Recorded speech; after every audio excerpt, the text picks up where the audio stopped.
ಬಾಗಲಕೋಟೆಯಲ್ಲಿರುವಂತಹ ಕುರುಬರ್ಸಸ್ ಎನ್ವಿಎನ್ English ಅಕಾಡೆಮಿಗೆ ಸ್ವಾಗತ.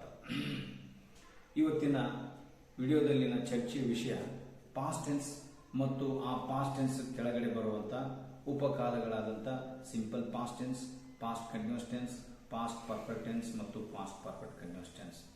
ಈ ಒಟ್ಟಾರೆ 5 ಕಾಲಗಳನ್ನು ಈ ವಿಡಿಯೋದಲ್ಲಿ ಸಂಕ್ಷಿಪ್ತವಾಗಿ ತಮಗೆ ಪರಿಚಯ ಮಾಡಿಕೊಳ್ಳಿಕ್ಕೆ ಇಷ್ಟಪಡ್ತಾ ಇದ್ದೀನಿ. ಈಗ ಪಾಸ್ಟ್ ಟೆನ್ಸ್ ಅಂದ್ರೆ ಏನು ಮೊದಲ ವಿಶೇಷವಾಗಿ ಅದರ ಮೇಲೆ ನಾವು ಒತ್ತು ಕೊಟ್ಟು ಹೇಳ್ತೀನಿ.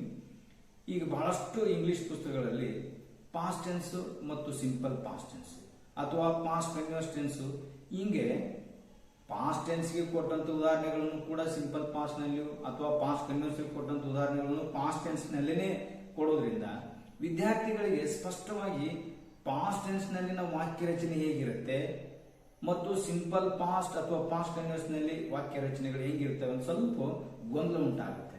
ಇದನ್ನ ನಾನು ಗಮನಿಸಿದ ಮೇಲೆ ನಾನು ನಿರ್ಧಾರ ಮಾಡಿದ್ದೀನಿ ಅಂದ್ರೆ ಪಾಸ್ಟ್ ಟೆನ್ಸ್ ಅನ್ನೋದು ಒಂದು ಸ್ವತಂತ್ರವಾದ ಕಾಲ ಮಾಡಿಕೊಂಡು ಮತ್ತು ಅದರಡಿಯಲ್ಲಿ ಅದರ ಭಾಗಗಳಾದಂತಹ ಸಿಂಪಲ್ ಪಾಸ್ಟ್ ಟೆನ್ಸ್ ಹೇಗೆ ಉಪಯೋಗ ಮಾಡಬೇಕು, ಅಲ್ಲಿ ವಾಕ್ಯ ರಚನೆಗಳು ಹೇಗೆ, ಕಂಟಿನ್ಯೂಸ್ ಏಕೆ ಮತ್ತು ಅದರಲ್ಲಿ ವಾಕ್ಯ ರಚನೆಗಳು ಹೇಗಿರ್ತವೆ ಅಂತ ಬೇರೆ ಬೇರೆ ಭಾಗಗಳನ್ನು ಮಾಡಿದೆ. ಆದ್ರಿಂದ ನನ್ನ ದೃಷ್ಟಿಯಲ್ಲಿ ಈ 5 ಕಾಲಗಳು ಭಿನ್ನ ಭಿನ್ನವಾದ ಕಾಲಗಳು. ಈ ಭಿನ್ನ ಭಿನ್ನವಾದ ಕಾಲಗಳು ಪಾಸ್ಟ್ ಟೆನ್ಸ್ ಅನ್ನು ಏಕೆ ಉಪಯೋಗ ಮಾಡಬೇಕು ಮತ್ತು ವಾಕ್ಯ ರಚನೆ ಹೇಗಿರ್ತವೆ, ಹಂಗೆ past simple past, continuous, perfect ಮತ್ತು ಪರ್ಫೆಕ್ಟ್ ಕಂಡೀಷನ್ ವಾಕ್ಯಗಳು ಹೇಗಿರ್ತವೆ ಮತ್ತು ಯಾವ ಉದ್ದೇಶಕ್ಕಾಗಿ ಅವುಗಳನ್ನು ಬಳಸಬೇಕು ಅನ್ನೋದನ್ನು ಚರ್ಚೆ ಮಾಡೋಣ. ನಾನು ಪ್ರತಿಯೊಂದು ವಿಡಿಯೋದಲ್ಲಿ ಈ ಮಾತನ್ನ ಪುನರಾವರ್ತನೆ ಮಾಡ್ತಾ ಬರ್ತಾ ಇದ್ದೀನಿ. ಏನಂದ್ರೆ ಯಾವ ವಾಕ್ಯವನ್ನು ನಾವು ಇಂಗ್ಲಿಷ್ ನಲ್ಲಿ ಬರೀಬೇಕಂತ ಇಷ್ಟಪಡ್ತೀವಿ ಆ ವಾಕ್ಯ ಮೊದಲು ಕನ್ನಡದಲ್ಲಿ ರಚನೆ ಆಗಬೇಕು. ಕನ್ನಡದಲ್ಲಿನೇ, ಯಾಕಂದ್ರೆ ಕನ್ನಡ ನಮ್ಮ ಮಾತೃಭಾಷೆ ಇರೋದ್ರಿಂದ ಆ ಮಾತೃಭಾಷೆಯಲ್ಲಿ ನಮಗೆ ವಾಕ್ಯ ರಚನೆಗಳ ಹಿಡಿತ ಇರೋದ್ರಿಂದ ನಮಗೆ ಆ ಭಾಷೆ ಹೆಚ್ಚು ಕಡಿಮೆ ನಮ್ಮ ಕೈಯಲ್ಲಿ ಇರೋದ್ರಿಂದ ನಾವು ಅದರನ್ನು ಅರ್ಥ ಮಾಡಿಕೊಂಡಿರೋದ್ರಿಂದ ಆ ವಾಕ್ಯಗಳಲ್ಲಿ ಸರಿಯೋ ತಪ್ಪು ಅನ್ನೋದು ನಮ್ಮ ಅರಿವಿಗೆ ಬರುತ್ತೆ. ಈ ರೀತಿ ನಾನು ಇಂಗ್ಲಿಷ್ ನಲ್ಲಿ ಏನನ್ನ ಹೇಳ್ಬೇಕಂತೀನೋ ಅನ್ನೋದನ್ನ ಕನ್ನಡದಲ್ಲಿ ಸಿದ್ಧಪಡಿಸ್ಕೊಳ್ಬೇಕು. ಅದು ಮನಸ್ಸಿನಲ್ಲಿ ಆದ್ರೂ ಇರಬಹುದು ಅಥವಾ ಬರವಣಿಗೆಯಲ್ಲಾದ್ರೂ ಇರಬಹುದು. ಒಂದನೇ ವಿಷಯ. ಅಂದ್ರೆ ಎರಡನೇದು, ಯಾಕೆ ನಾವು ಕನ್ನಡದಲ್ಲಿ ಬರೀಬೇಕಂದ್ರೆ ಕನ್ನಡದಲ್ಲಿ ಭಿನ್ನ ಭಿನ್ನ ಭಿನ್ನವಾದ ವಾಕ್ಯಗಳಿದ್ದಾವೆ. ಆ ಭಿನ್ನತೆ ಅರ್ಥ ಮಾಡ್ಕೊಳ್ಬೇಕು. ನಾನು ನಿನ್ನೆ ಬೆಂಗಳೂರಿಗೆ ಹೋಗಿದ್ದೇನೋ ಅನ್ಬೇಕಾಗಿದ್ವು, ನಾನು ನಿನ್ನೆ ಬೆಂಗಳೂರಿಗೆ ಹೋಗುತ್ತಿದ್ದೇನೋ ಅನ್ಬೇಕಾಗಿದ್ವು, ನಾನು ನಿನ್ನೆ ಬೆಂಗಳೂರಿಗೆ ಹೋದೇನೋ ಅನ್ಬೇಕಾಗಿದೆಯೋ, ಅಥವಾ ನಾನು ನಿನ್ನೆ ಬೆಂಗಳೂರಿಗೆ ಹೋಗಬೇಕಿತ್ತು ಅನ್ಬೇಕಾಗಿದೆಯೋ, ಅಥವಾ ನಾನು ಬೆಂಗಳೂರಿಗೆ 10 ವರ್ಷಗಳಿಂದ ಹೋಗ್ತಾನೇ ಇದ್ದೆ, ಹೋಗುತ್ತಲೇ ಇದ್ದೇನೋ ಅನ್ಬೇಕಾಗಿದೆ. ಯಾಕೆಂದ್ರೆ ಇವು ಭಿನ್ನವಾದ ವಾಕ್ಯಗಳು. ಹೆಂಗಂದ್ರೆ ಹೋದೇನು ಬೇರೆ, ಹೋಗುತ್ತಿದ್ದೇನು ಬೇರೆ, ಹೋಗಬೇಕಿತ್ತು ಬೇರೆ, ಹೋಗುತ್ತಲಿದ್ದೇನು ಬೇರೆ, ಹೋಗಿದ್ದೇನು ಬೇರೆ. ಇವು ಬೇರೆ ಅನ್ಸೋದು ನಮ್ಮ ಕನ್ನಡದಲ್ಲಿ. ಈ ಕನ್ನಡದಲ್ಲಿ ವರ್ಬಿನ ಮೂಲಕ ನಾವು ಭಿನ್ನತೆಯನ್ನು ಕಂಡುಕೊಂಡು ಆ ಭಿನ್ನತೆಯನ್ನು ಆಧಾರವಾಗಿ ಇಟ್ಕೊಂಡು ಕಾಲವನ್ನ ನಿರ್ಧಾರ ಮಾಡಿ ಆ ಕಾಲದಲ್ಲಿ ಇಂಗ್ಲಿಷ್ ವಾಕ್ಯ ರಚನೆ ಹೇಗಿರುತ್ತೆ ನೋಡ್ಕೊಂಡು ಇಂಗ್ಲಿಷ್ ಅನ್ನ ರಚಿಸಲಿಕ್ಕೆ ಬಹಳ ಸುಲಭ ಆಗುತ್ತೆ. ಒಂದನೇ ವಿಷಯ. ಎರಡನೇ ವಿಷಯ, ನಾವು ಯಾವುದೇ ಕನ್ನಡ ವಾಕ್ಯವನ್ನು ಬರೆದ್ರೂ ಕೂಡ ಮೊದಲು ಆ ವಾಕ್ಯದಲ್ಲಿ ವರ್ಬ್ ಅನ್ನ ಕಂಡುಹಿಡ್ಕೋಬೇಕು. ಇದು ಬಹಳ ಮುಖ್ಯವಾದ ಕೆಲಸ. ವರ್ಬ್ 2 ರೀತಿಯಿಂದ ಬರುತ್ತೆ. ಒಂದು ಹೆಲ್ಪಿಂಗ್ ವರ್ಬ್ ರೂಪದಲ್ಲಿ, ಇನ್ನೊಂದು ಮೇನ್ ವರ್ಬ್ ರೂಪದಲ್ಲಿ. ಹೆಲ್ಪಿಂಗ್ ವರ್ಬ್ ಅಂದ್ರೆ ಸ್ಥಿತಿಯನ್ನ ಸೂಚಿಸುವಂತ ಶಬ್ದ, ಮೇನ್ ವರ್ಬ್ ಅಂದ್ರೆ ಕ್ರಿಯೆಯನ್ನ ಸೂಚಿಸುವಂತ ಶಬ್ದ. ನಾನು ಸಂಕ್ಷಿಪ್ತವಾಗಿ ಒಂದು ಉದಾಹರಣೆ ಕೊಟ್ಟು ಇದನ್ನ ಸ್ಪಷ್ಟಪಡಿಸಲಿಕ್ಕೆ ಇಷ್ಟಪಡ್ತೀನಿ. ನಾನು ಒಬ್ಬ ಕವಿ ಇದ್ದೇನು. ಇಲ್ಲಿ ಇದ್ದೇನು ಅನ್ನೋದು ವರ್ಬ್, ಇದಕ್ಕೆ ನಾವು ಹೆಲ್ಪಿಂಗ್ ವರ್ಬ್ ಅಂತ ಹೇಳ್ತಾರೆ. ನಾನು ಒಬ್ಬ ಕವಿ ಇದ್ದೇನು, ಇದ್ದೆ ಅಷ್ಟೇ, ಅಲ್ಲಿ ಕ್ರಿಯೆ ಇಲ್ಲ. ಏನು ಮಾಡ್ತಾ ಇದ್ದೇನು ಇಲ್ಲ ಉತ್ತರ. ಏನು ಮಾಡಿ ಇದ್ದೇನು ಇಲ್ಲ, ಅಂದ್ರೆ ಇಲ್ಲಿ ಕ್ರಿಯೆ ಇಲ್ಲ, ಕೇವಲ ಸ್ಥಿತಿ. ಇದಕ್ಕೆ ನಾವಿತ್ತು ಹೆಲ್ಪಿಂಗ್ ವರ್ಬ್ ಅಂತೀವಿ. ನಾನು ನಿನ್ನೆ ಒಂದು ಕವನವನ್ನು ಬರೆಯುತ್ತಿದ್ದೇನು, ಬರಿತಾ ಇದ್ದೇನು, ಬರೆಯೋ ಕ್ರಿಯೆ ಇದೆ, ಅದಕ್ಕೆ ಇದಕ್ಕೆ ನಾವು ಮೇನ್ ವರ್ಬ್ ಅಂತೀವಿ. ಈ ರೀತಿ ಯಾವುದೇ ಕನ್ನಡ ವಾಕ್ಯ ನಾವು ರಚನೆ ಮಾಡಿ ಅದನ್ನ ಇಂಗ್ಲಿಷ್ ನಲ್ಲಿ ಬರೆಯೋಕ್ಕಿಂತ ಮುಂಚೆ ಈ ವರ್ಬ್ ಅನ್ನ ಕಂಡುಕೊಂಡಿರ್ಬೇಕು. ಆ ವರ್ಬ್ ಹೆಲ್ಪಿಂಗ್ ವರ್ಬೋ ಅಥವಾ ಮೇನ್ ವರ್ಬೋ ನಾವು ಸ್ಪಷ್ಟವಾಗಿ ಗೊತ್ತಿರಬೇಕು. ಎರಡನೇ ಅಂಶ. ಇನ್ನೊಂದು ಮುಖ್ಯವಾದ ಅಂಶ ಏನಂದ್ರೆ ನಮ್ಮ ಕನ್ನಡದಲ್ಲಿನ ವಾಕ್ಯದಲ್ಲಿನ ಪದಗಳನ್ನು ನಾವು ಎಲ್ಲಾದ್ರೂ ಇರ್ಬೋದು. ಅವನು ನಿನ್ನೆ ಬೆಂಗಳೂರಿಗೆ ತನ್ನ ಗೆಳೆಯರೊಂದಿಗೆ ಹೋದನು. ಇದು ಒಂದು ವಾಕ್ಯ, ಗ್ರಾಂಥಿಕ ವಾಕ್ಯ. ಇದನ್ನು ನಾವು ಪದಗಳನ್ನು ಹಿಂದೆ ಮುಂದೆ ಮಾಡಬಹುದು. ನಿನ್ನೆ ಬೆಂಗಳೂರಿಗೆ ತನ್ನ ಗೆಳೆಯರೊಂದಿಗೆ ಅವನು ಹೋದನು ಹಿಂಗೂ ಅನ್ಬಹುದು. ಅದು ಆಳ್ಕನ್ನದಾಗ ಅಂತೀವಿ. ಅವ್ರ ದೋಸ್ತರ ಜೊತೆ ನಿನ್ನೆ ಅವನು ಬೆಂಗಳೂರಿಗೆ ಹೋದ. ಈ ರೀತಿ ನಮ್ಮ ಕನ್ನಡ ವಾಕ್ಯದಲ್ಲಿನ ಪದಗಳನ್ನ ಎಲ್ಲಾದ್ರೂ ಇಡಬಹುದು ನಾವು. ಅದು ನಮ್ಗೆ ಇಡಿಯಾಗಿ ಅರ್ಥ ಆಗೋದ್ರಿಂದ ಅದು ನಾವು ಸ್ವೀಕಾರ ಮಾಡ್ತೀವಿ. ನಮ್ಮ ಕನ್ನಡದಲ್ಲಿ ಯಾವ ಪದಗಳನ್ನು ಎಲ್ಲಾದ್ರೂ ಇಟ್ಟ ಹಾಗೆ ನಾವು ಇಂಗ್ಲಿಷ್ನಲ್ಲಿ ಆ ಪದಗಳನ್ನ ಇಡೋದಿಲ್ಲ. ಯಾಕಂದ್ರೆ ಇಂಗ್ಲಿಷ್ ನಲ್ಲಿ ಒಂದು ಸಿದ್ಧವಾದ ಸೂತ್ರ ಇದೆ, ಫಿಕ್ಸ್ ಆದಂತ ಸೂತ್ರ ಇದೆ. ಯಾವತ್ತೂ ಇಂಗ್ಲಿಷ್ ವಾಕ್ಯಗಳು ಸಬ್ಜೆಕ್ಟ್ ನಲ್ಲಿ ಪ್ರಾರಂಭ ಆಗಬೇಕು, ಪಕ್ಕದಲ್ಲಿ ವರ್ಬ್ ಬರಬೇಕು, ನಂತರ ಆಬ್ಜೆಕ್ಟ್ ಬರಬೇಕು. ಈ ಫಿಕ್ಸ್ ಆದಂತ ಭಾಷೆ ಕಲೀಲಿಕ್ಕೆ ನಾವು ನಮ್ಮ ವಾಕ್ಯದಲ್ಲಿನ ಪದಗಳು ವರ್ಬ್ ಯಾವುದು, ಸಬ್ಜೆಕ್ಟ್ ಯಾವುದು, ಆಬ್ಜೆಕ್ಟ್ ಯಾವುದು ಅಂತ ಮೊದಲು ನಿರ್ಧಾರ ಮಾಡಿಕೊಂಡು ಆ ಸೂತ್ರಕ್ಕೆ ಅನುಗುಣವಾಗಿ ಆ ಪದಗಳು ಇಟ್ಬಿಟ್ರೆ ವಾಕ್ಯ ಸರಿಯಾಗಿ ರಚನೆ ಆಗ್ತದೆ. ಈ ಮೂರು ಅಂಶಗಳನ್ನು ಮೊದಲು ಕನ್ನಡ ವಾಕ್ಯ ರಚನೆ ಆಗಬೇಕು, ನಂತರ ಮೇನ್ ವರ್ಬ್ ಯಾವುದು, ಸಬ್ಜೆಕ್ಟ್ ಯಾವುದು, ಆಬ್ಜೆಕ್ಟ್ ಯಾವುದು, ನಂತರ ಅವುಗಳನ್ನ ಬರೀಲಿಕ್ಕೆ ಯಾವ ಕಾಲದಲ್ಲಿ ಅದು ಇದೆ ಅಂತ ನಿರ್ಧಾರ ಆಗಬೇಕು. ಇದು ಮೂರನೇ ಅಂಶ. ಅಂದ್ರೆ ಕ್ರಿಯೆ ಏನಾಗ್ತಾ ಇದೆ, ನಡೀತಾ ಇದೆಯೋ, ನಡೀತಾ ಇತ್ತೋ, ಅಥವಾ ಅದು ನಡೆದಿತ್ತೋ, ಅಥವಾ ಸ್ಪಷ್ಟವಾಗಿ ನಾವು ವರ್ಬಿನ ಮೂಲಕ ಕಾಲವನ್ನ ನಿರ್ಧಾರ ಮಾಡಬೇಕು. ಇಷ್ಟಾದ್ರೆ ಮುಗಿಯಿತು. ಆದ್ರಿಂದ ನಮ್ಮ ಕನ್ನಡದ ವಾಕ್ಯದಲ್ಲಿ ನಾವು ಹೇಳಿಕೆ ಬಯಸುವಂತ ವಿಷಯಗಳು ಅಥವಾ ವಿಚಾರಗಳು ಅಥವಾ ಭಾವನೆಗಳು ಅಥವಾ ಅನುಭವಗಳು ಇಂಗ್ಲಿಷ್ ನಲ್ಲಿ ಅನುವಾದಗೊಂಡಾಗ ಕೂಡ ಅವು ವ್ಯಕ್ತ ಮಾಡ್ತಿರ್ಬೇಕು. ಅವಾಗ ಅದು ಸರಿಯಾದ ವಾಕ್ಯ, ಅದು ಸರಿಯಾದ ಇಂಗ್ಲಿಷ್ ವಾಕ್ಯ ಅಂತ ಒಪ್ಕೊಳ್ಬಹುದು.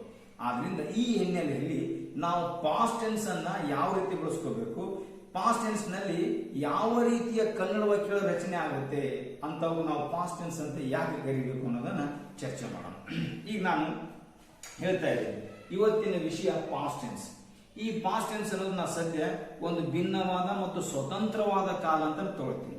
ಇದು ಸ್ವತಂತ್ರವಾದ ಕಾಲ ಮೇಲೆ ಇದಕ್ಕೆ ಈ ಕಾಲದಲ್ಲಿನೇ ಬರೆಯುವಂತ ನಿರ್ದಿಷ್ಟವಾದ ವಾಕ್ಯ ರಚನೆಗಳಿವೆ. ಹಾಗೆ ಮುಂದೆ ಸಿಂಪಲ್ ಪಾಸ್ಟ್ ಟೆನ್ಸ್ ಬರುತ್ತೆ, ಆನಂತರ ಕಂಟಿನ್ಯೂಸ್ ಬರುತ್ತೆ, ಪರ್ಫೆಕ್ಟ್ ಬರುತ್ತೆ. ಇವು ಭಿನ್ನವಾದ ಕಾಲಗಳು ಅಂದಮೇಲೆ ಭಿನ್ನವಾದ ವಾಕ್ಯ ರಚನೆಗಳು ಇರ್ತವೆ.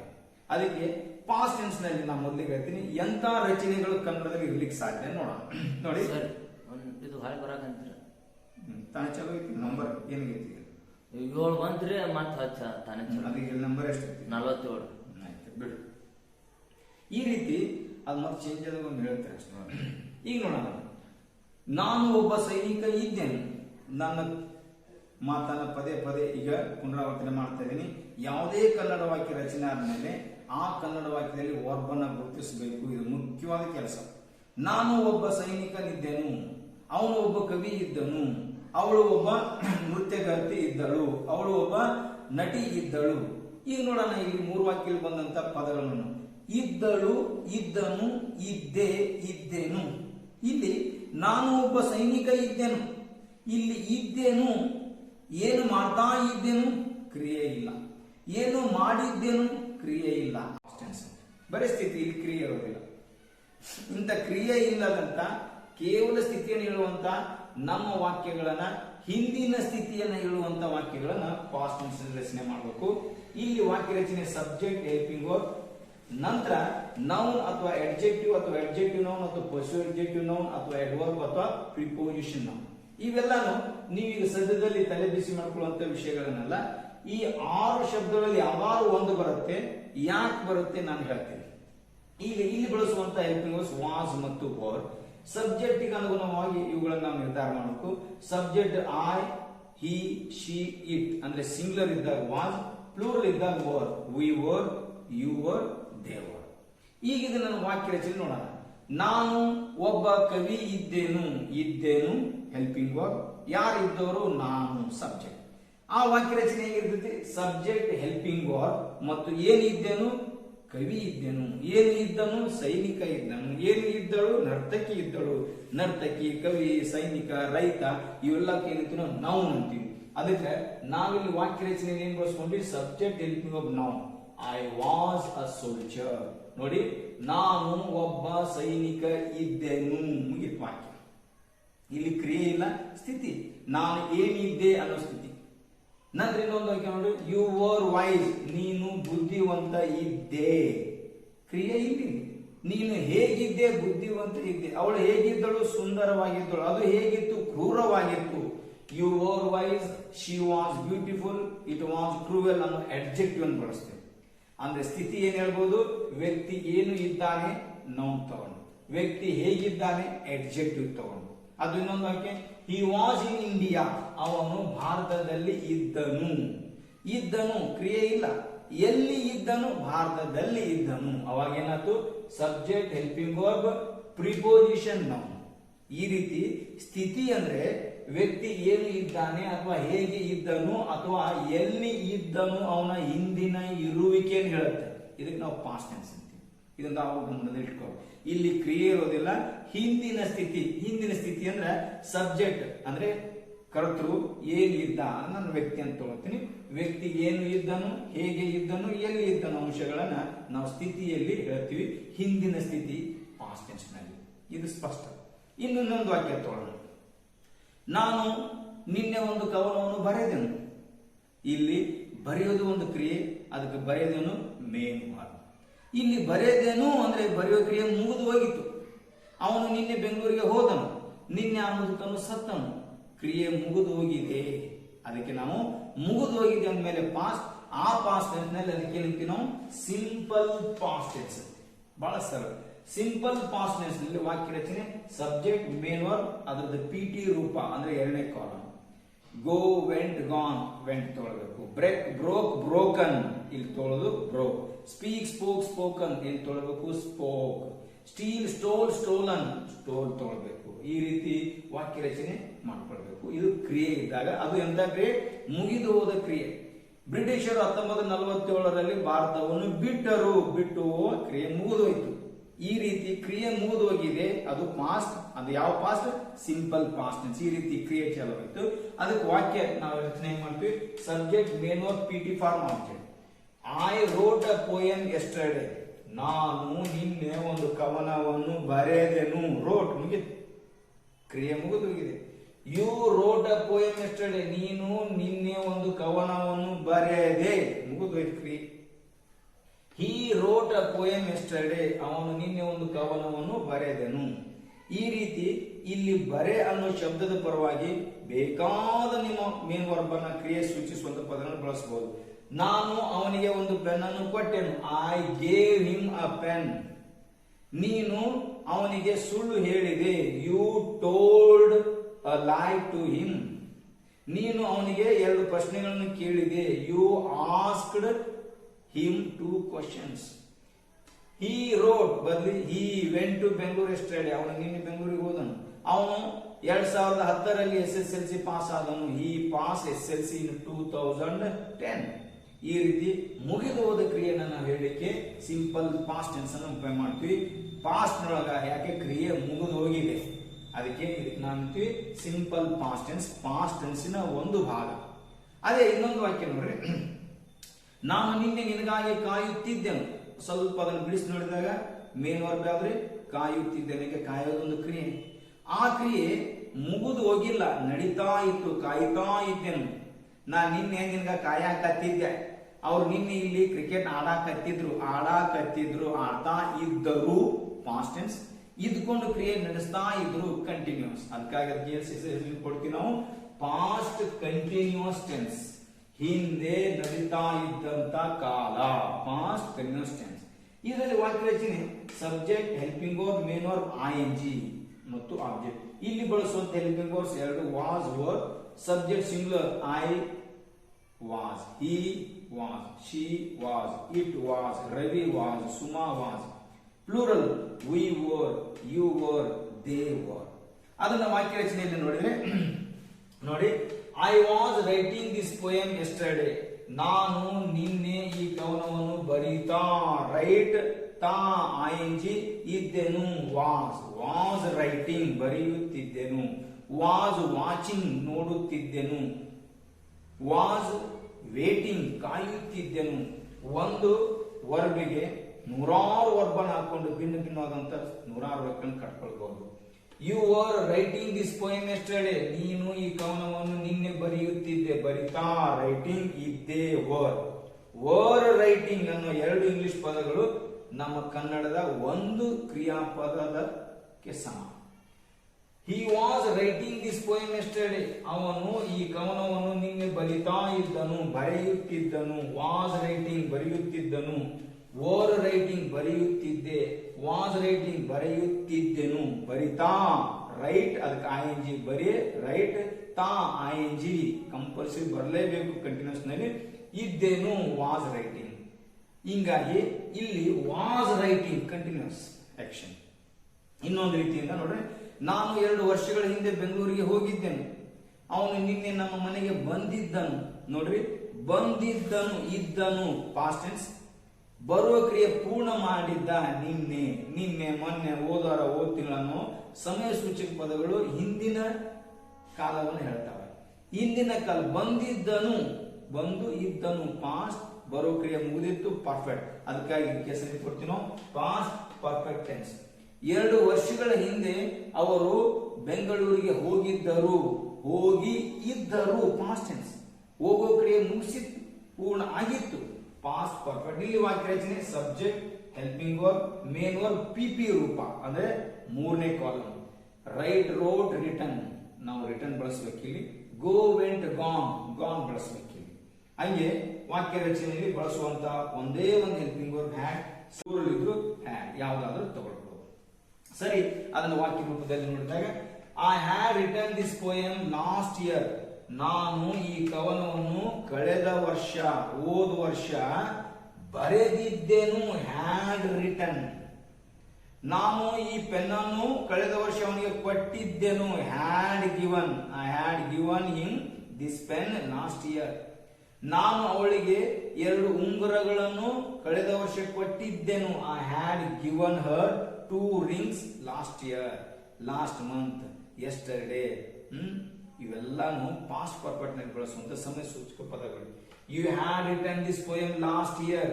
ನೀನು ಈ ಕವನವನ್ನು ಕಳೆದ ವರ್ಷ ಬರೆದಿದ್ದೆ, ಬರೆದು ಇದ್ದೆ ಪಾಸ್ಟ್ ಪರ್ಫೆಕ್ಟ್ ಟೆನ್ಸ್. ನಂತರ he had written this poem last year. ಅವನು ಈ ಕವನವನ್ನು ಕಳೆದ ವರ್ಷ ಬರೆದಿದ್ದನು, ಬರೆದು ಇದ್ದನು. ಅವನು ಕಳೆದ ವರ್ಷ ಅಮೆರಿಕಕ್ಕೆ ಭೇಟಿ ಕೊಟ್ಟಿದ್ದನು. he had visited America last year. he had visited, ಭೇಟಿ ಕೊಟ್ಟಿದ್ದನು. had given, ಕೊಟ್ಟಿದ್ದನು. had won, ಗೆದ್ದಿದ್ದನು. had stolen, ಕದ್ದಿದ್ದನು. had broken, ಮುರಿದಿದ್ದನು. ಅವ ನಿನ್ನೆ ನನ್ನ ಪೆನ್ ಮುರಿದಿದ್ದ. ಹೋದ ವಾರ ಅವ ನನ್ನ ಮೊಬೈಲ್ ತುಡುಗು ಮಾಡಿ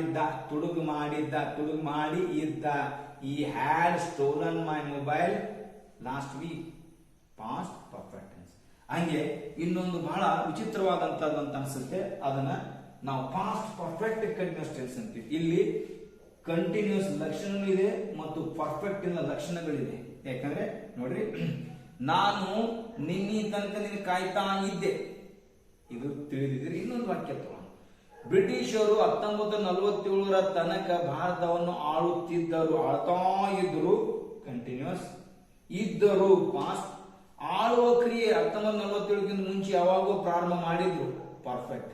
ಈ ರೀತಿ ಹಿಂದೆ ಒಂದು ಕಾಲದಲ್ಲಿ ಪ್ರಾರಂಭವಾಗಿ, ಎಂದು ಪ್ರಾರಂಭವಾಗಿದ್ದು ಅಂದಿನಿಂದ ಒಂದು ನಿರ್ದಿಷ್ಟ ಸಮಯದವರೆಗೆ ಅಥವಾ ಸಮಯದ ತನಕ ನಡೀತಾ ಇತ್ತು. 10 ವರ್ಷಗಳವರೆಗೆ ಅವರು ನಮಗೆ ಮೋಸ ಮಾಡುತ್ತಲಿದ್ದರು. ಬ್ರಿಟಿಷರು ನಮ್ಮನ್ನು ಆಳುತ್ತಲಿದ್ದರು 10 ವರ್ಷಗಳವರೆಗೆ, 100 ವರ್ಷಗಳವರೆಗೆ ಅದು ನಡೀತಾ ಇತ್ತು. ಆಳು ಕ್ರಿಯೆ ಪ್ರಾರಂಭ ಆಗಿತ್ತು ಪರ್ಫೆಕ್ಟ್, ನಡೀತಾ ಇತ್ತು ಪಾಸ್ಟ್ ಪರ್ಫೆಕ್ಟ್ ಕಂಟಿನ್ಯೂಸ್. ಇದನ್ನ ನಾವು ಕನ್ನಡದಲ್ಲಿ ಬಹಳ ಸರಳವಾಗಿ, ನಿನ್ನೆ ತನಕ ಆ ಹುಡುಗ ಇಲ್ಲೇ ಕಾಯಕತ್ತಿತ್ತು, ನೀ ಬರ್ಲಿಲ್ಲ. ನಿನ್ನೆ ತನಕ ಅದು ಕಾಯಕತ್ತಿತ್ತು, ಅದ್ಮೇಲೆ ಅದು ಈಗಿಲ್ಲ. ನಿನ್ನೆ ತನಕ ನಡೀತಾ ಇತ್ತು. ನಿನ್ನೆ ತನಕ ಅಂದ್ರೆ ನಿನ್ನೆಗಿಂತ ಮುಂಚೆ ಯಾವಾಗೋ ಕಾಯೋ ಕ್ರಿಯೆ ಪ್ರಾರಂಭವಾಗಿ ನಿನ್ನೆ ತನಕ ಸಾಗ್ತಾ ಇತ್ತು ಪಾಸ್ಟ್ ಪರ್ಫೆಕ್ಟ್ ಕಂಟಿನ್ಯೂಸ್ ಟೆನ್ಸ್. ಇದನ್ನ ವಾಕ್ಯ ರೂಪದಲ್ಲಿ subject, helping verb, been, main verb, ING, object ಇಲ್ಲಿ ಬಳಸುವಂತದ್ದು. ಹೆಲ್ಪಿಂಗ್ ವರ್ಬ್ ಒಂದೇ ಒಂದು ಹ್ಯಾಡ್. ವಾಕ್ಯ ರಚನೆಯಲ್ಲಿ I had been writing this poem since yesterday. ನಾನು ಈ ಕವನವನ್ನು ನಿನ್ನೆಯ ತನಕ, ಸಿನ್ಸ್, ಬರೆಯುತ್ತಲಿದ್ದೆನು. ಹ್ಯಾಡ್ ಬೀನ್ ರೈಟಿಂಗ್ 3 ಪದಗಳು ಕೂಡಿದ ಒಂದು ಕನ್ನಡ ಕ್ರಿಯಾಪದಕ್ಕೆ ಸಮ.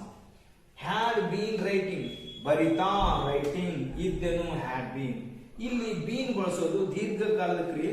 ಇದರ ವ್ಯತ್ಯಾಸ ಗೊತ್ತಾಗಲಿ, ಬೀನ್ ಬಳಸಬೇಕು ಅಂತ ನೆನಪಿರ್ಲಿ ಅಂತೇಳಿ ನಾನು ಕ್ರಿಯಾಪದಕ್ಕೆ, ಕನ್ನಡ ಕ್ರಿಯಾಪದಕ್ಕೆ ಲೇ ಅನ್ನೋ ಪದ ಸೇರಿಸ್ತೀನಿ. ಬರೆಯುತ್ತಲೇ ಇದ್ದೆನು, ಕೂಡಿಸಿ ಬರೆದಾಗ ಬರೆಯುತ್ತಲಿದ್ದೆನು. ಆ ಲೀ, ಲೇ ಬರ್ಲಿ ಬರ್ದೆ ಇಲ್ಲಿ ಸಮಯವನ್ನ ಸೂಚಿಸುವ ಶಬ್ದ ಇದ್ರೆ ನಿನ್ನೆ ತನಕ, ಮೊನ್ನೆ ತನಕ, ಕಳೆದ ವರ್ಷದ ತನಕ, 1947 ತನಕ, 10 ವರ್ಷಗಳವರೆಗೆ, ವರೆಗೆ ಅಥವಾ ತನಕ ಅಂತ ಕನ್ನಡ ಪದದಲ್ಲಿ ಬಂದು ಅದು ನಡೀತಾ ಇತ್ತು ಅಂದ್ರೆ ಕಂಟಿನ್ಯೂಸ್ ಮಾಡಬಾರ್ದು, ಪರ್ಫೆಕ್ಟ್ ಕಂಟಿನ್ಯೂಸ್ ಮಾಡಬೇಕು. ಆದ್ರೆ ನೋಡಿ, you had been writing this poem since yesterday, ನೀನು ಈ ಕವನವನ್ನು ನಿನ್ನೆ ತನಕ ಬರೆಯುತ್ತಲಿದ್ದೆ. ಆಳು ಕಡ ನಿನ್ನೆ ತನಕ ಈ ಕವನ ಬರೆಯಾಕತ್ತಿದ್ದೀನಿ. He had been writing this poem since yesterday, ಅವನು ಈ ಕವನವನ್ನು ನಿನ್ನೆ ತನಕ ಬರೆಯುತ್ತಲಿದ್ದನು. ಅದನ್ನ ನಾವು ಬೇಕಾದ ಅವನು ಈ ಕವನವನ್ನು 2 ದಿನಗಳವರೆಗೆ ಬರೆಯುತ್ತಲಿದ್ದನು. He had been writing this poem for 2 days. For ಅಂದ್ರೆ ವರೆಗೆ, ಸಿನ್ಸ್ ಅಂದ್ರೆ ತನಕ. ಈ ರೀತಿ ಪಾಸ್ಟ್ ಟೆನ್ಸ್ ಅನ್ನ ಕೇವಲ ಸ್ಥಿತಿ ಹೇಳಿಕೆ, ನಂತರ ಬರುವಂತ ಹಿಂದೆ ನಡೆದು ಹೋದ, ನಡೆಯುತ್ತಿದ್ದ, ನಡೆದಿದ್ದ, ನಡೆಯುತ್ತಲೇ ಇದ್ದ ಕ್ರಿಯಾಸೂಚಕ ವಾಕ್ಯಗಳನ್ನ ಸಿಂಪಲ್ ಅಥವಾ ಕಂಟಿನ್ಯೂಸ್ ಅಥವಾ ಪರ್ಫೆಕ್ಟ್ ಅಥವಾ ಪರ್ಫೆಕ್ಟ್ ಕಂಟಿನ್ಯೂಸ್ ಬರೆಯುವುದು. ಇದನ್ನ ಸಹಜವಾಗಿ ಸರಳವಾಗಿ ನಾವು ನಮ್ಮ ಕನ್ನಡ ವಾಕ್ಯಗಳಲ್ಲಿ ಬಳಸ್ತೀವಿ. ಹೆಂಗ್ ಬಳಸ್ತೀವಿ ಅನ್ನೋದನ್ನ ಕನ್ನಡದ ಮೇನ್ ವರ್ಬ್ ಇಟ್ಕೊಂಡು, ಕೇವಲ ವರ್ಬ್ ಇಟ್ಕೊಂಡು ಹೇಳ್ತೀನಿ. ವಾಸ್ ಇದ್ದೇನು, ಏನಿದ್ದೆ? ಸೈನಿಕ ಇದ್ದೆ, ರೈತ ಇದ್ದೆ, ಕಲಾಕಾರನಿದ್ದೆ, ಬೇಟೆಗಾರನಿದ್ದೆ, ಇದ್ದೇನು. ಬರೀ ಹೆಲ್ಪಿಂಗ್ ವರ್ಬ್, ಒಂದೇ ಒಂದು ಹೆಲ್ಪಿಂಗ್ ವರ್ಬ್. ಅದಕ್ಕೆ ಬೇಕಾದಂತ ನೌನ್ ಅಥವಾ ಅಡ್ಜೆಕ್ಟ್. ನಾನು ಸಂತೋಷವಾಗಿ ಇದ್ದೇನು, ಸಂತೋಷವಾಗಿ ಅಡ್ಜೆಕ್ಟಿವ್. I was happy. ಇದ್ದೇನು, ವಾಸ್, ಇದ್ದೇ ವರ್ಡ್. ನೀನು ಬೇಟೆಗಾರನಿದ್ದೆ, ನೀನು ಸಂತೋಷವಾಗಿದ್ದೆ, ನೀನು ಬುದ್ಧಿವಂತನಿದ್ದೆ, ನೀನು ಶ್ರೀಮಂತನಿದ್ದೆ, ಅಡ್ಜೆಕ್ಟಿವ್ ಇದ್ದೆ ಸ್ಥಿತಿ. ವಾಸ್ ಇದ್ದನು, ವಾಸ್ ಇದ್ದಳು, ಅವಳು ಬೇಟೆಗಾರ್ತಿ ಇದ್ದಳು, ಅದು ಒಂದು ಪ್ರಾಣಿ ಇತ್ತು, ಅದು ಕ್ರೂರವಾಗಿ ಇತ್ತು. ವಾಸ್. ಈ ರೀತಿ ಕೇವಲ ಇಂಗ್ಲಿಷ್ ನ ಹೆಲ್ಪಿಂಗ್ ವರ್ಬ್ಗೆ ಸಮನಾಗಿ ನಮ್ಮ ಕನ್ನಡ ಪದದಲ್ಲಿ ಹೆಲ್ಪಿಂಗ್ ವರ್ಬ್ ಅನ್ನ ಬಳಸಿದ್ದು ಅದು ಸ್ಥಿತಿ ಹೇಳುತ್ತೆ. ಹಿಂದಿನ ಸ್ಥಿತಿ ಅಂತ ಹೇಳಿದ್ರೆ ಇದ್ದೇನು, ವಾಸ್, ಇದ್ದೇ ವರ್, ಇದ್ದಿರಿ ವರ್, ಇದ್ದನು ವಾಸ್, ಇದ್ದಳು ವಾಸ್, ಇತ್ತು ವಾಸ್. ಮುಗಿತು. ಬರೀ ಕನ್ನಡದಲ್ಲಿನ ವರ್ಬ್ ಅನ್ನು ಗುರುಸೋದು ನಮ್ಗೆ ಗೊತ್ತಾಗ. ವರ್ಬ್ ಸಿಕ್ಕ ನಂತರ ಅದು ಹೆಲ್ಪಿಂಗ್ ವರ್ಬ್, ಮೇನ್ ವರ್ಬ್ ಅಂತ ನಿರ್ಧಾರ ಮಾಡಬೇಕು. ಅದು ಹೆಲ್ಪಿಂಗ್ ವರ್ಬ್ ಅಂದ್ರೆ ಸ್ಥಿತಿ ಹೇಳ್ತೈತಿ, ಅದು ಹಿಂದಿನ ಸ್ಥಿತಿ ಹೇಳ್ತಾ ಇದೆ ಅಂತಂದ್ರೆ ಪಾಸ್ಟ್ ಟೆನ್ಸ್.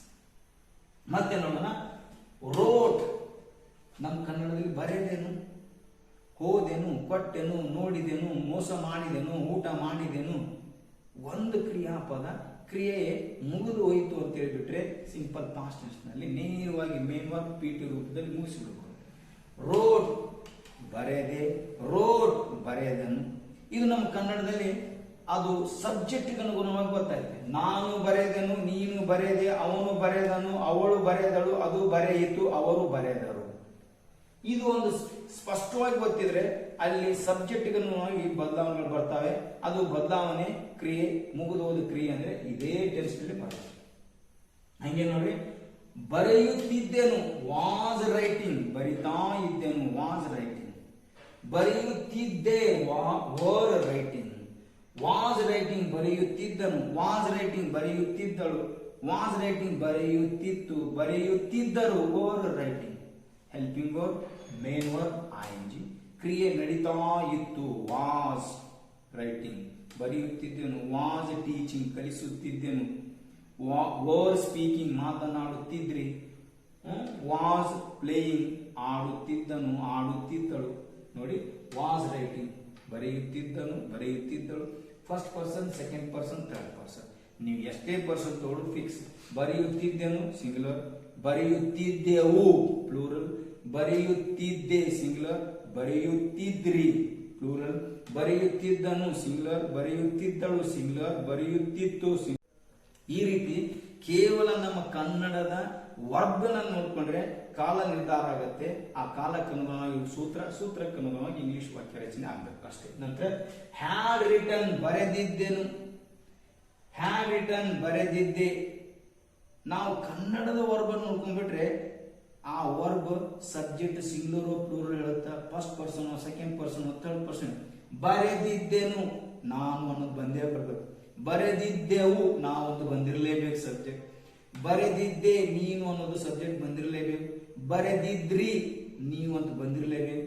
ಬರೆದಿದ್ದನು, ಅವನಂತ ಬಂದಿರಲೇಬೇಕು. ಬರೆದಿದ್ದಳು, ಅವಳಂತ ಬಂದಿರಲೇಬೇಕು. ನನ್ನ ತಂಗಿ, ನನ್ನ ತಾಯಿ ಅಂತ ಬಂದಿರಲೇಬೇಕು. ಆ ರೀತಿ ಹ್ಯಾಡ್ ಬೀನ್ ರೈಟಿಂಗ್, ಬರೆಯುತ್ತಲಿದ್ದೆನು. Had been writing, ಬರೆಯುತ್ತಲಿದ್ದೆ.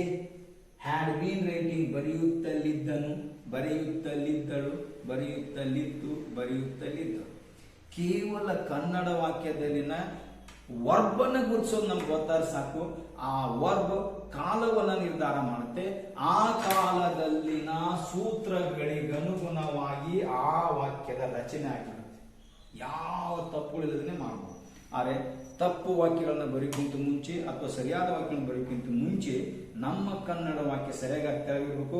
ಅದರಲ್ಲಿ ವರ್ಬ್ ಯಾವುದು, ಸಬ್ಜೆಕ್ಟ್ ಯಾವುದು, ಆಬ್ಜೆಕ್ಟ್, ಆ verb helping verb, main verb, ಆ ಮೇನ್ ವರ್ಬ್ ಇದ್ರೆ ಕ್ರಿಯೆ, ಅದು ಸಿಂಪಲ್, ಕಂಟಿನ್ಯೂಸ್, ಪರ್ಫೆಕ್ಟ್ ಅಥವಾ ಪರ್ಫೆಕ್ಟ್ ಕಂಟಿನ್ಯೂಸ್ ಸ್ಪಷ್ಟವಾಗಿ ನಿರ್ಧಾರ. ಆದ್ರಿಂದ ನಾನು ಈ ವಿಡಿಯೋದಲ್ಲಿ 10 ಉದಾಹರಣೆ ಕೊಡ್ತಾ ಇರ್ತೀನಿ. ನೀವು ನೋಡುವಾಗ ಇದನ್ನ ಕೇಳುವಾಗ ತಿಳಿಯಿತು ಅಂತ ಅನಿಸುತ್ತೆ. ಆದರೆ ನಾನು ಕೊಟ್ಟಂತ ಕನ್ನಡದ ವಾಕ್ಯಗಳನ್ನು ನೀವು ಇಂಗ್ಲಿಷ್ ಬರೆಯೋದು, ಇಂಗ್ಲಿಷ್ನಲ್ಲಿ ಬಂದಂತ ವಾಕ್ಯಗಳನ್ನು ಕನ್ನಡದಲ್ಲಿ ನೀವು ಅನುವಾದ ಮಾಡಿ ಪ್ರಯತ್ನ ಪಟ್ಟು ಬೇರೆ ಬೇರೆ ಸ್ವಂತ ವಾಕ್ಯಗಳನ್ನು ಬರಿತಾ ಹೋದಾಗ ಮಾತ್ರ ಈ ವಿಡಿಯೋದಲ್ಲಿ ನಾನು ನಿಮಗೆ ಕೊಟ್ಟಂತ ಇಂಗ್ಲಿಷ್ ಮಾಹಿತಿ ಉಪಯೋಗ ಬರುತ್ತೆ. ಆದ್ರಿಂದ ದಯವಿಟ್ಟು ಈ ವಿಡಿಯೋನ ಅಂತ್ಯದವರೆಗೂ ನೋಡೋದು ಮುಖ್ಯ, ಜೊತೆಗೆ ಪದೇ ಪದೇ ನೋಡೋದು ಇನ್ನೂ ಮುಖ್ಯ. ಅಂದಾಗಲೇ ನಾನು ಹೇಳಿದ್ದೆಲ್ಲ ನಿಮಗೆ ಕನ್ನಡದಲ್ಲಿ ತಿಳಿಲಿಕ್ಕೆ ಸಾಧ್ಯ.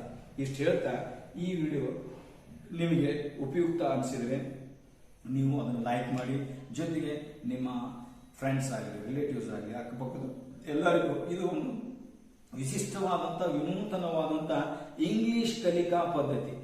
ಕನ್ನಡದ ವಾಕ್ಯಗಳನ್ನ ನಾವು ಸ್ಪಷ್ಟವಾಗಿ ಅರ್ಥ ಮಾಡ್ಕೊಂಡ್ರೆ ಸ್ಪಷ್ಟವಾಗಿ, ಶುದ್ಧವಾಗಿ, ತಪ್ಪಿಲ್ಲದೆ, ದೋಷಗಳಿಲ್ಲದೆ ಇಂಗ್ಲಿಷ್ನ ಕಲಿಬಹುದು ಅಂತ ನಿಮ್ಗೆ ಅನಿಸಿದ್ರೆ ಎಲ್ರಿಗೂ ಇದನ್ನು ಶೇರ್ ಮಾಡಿ.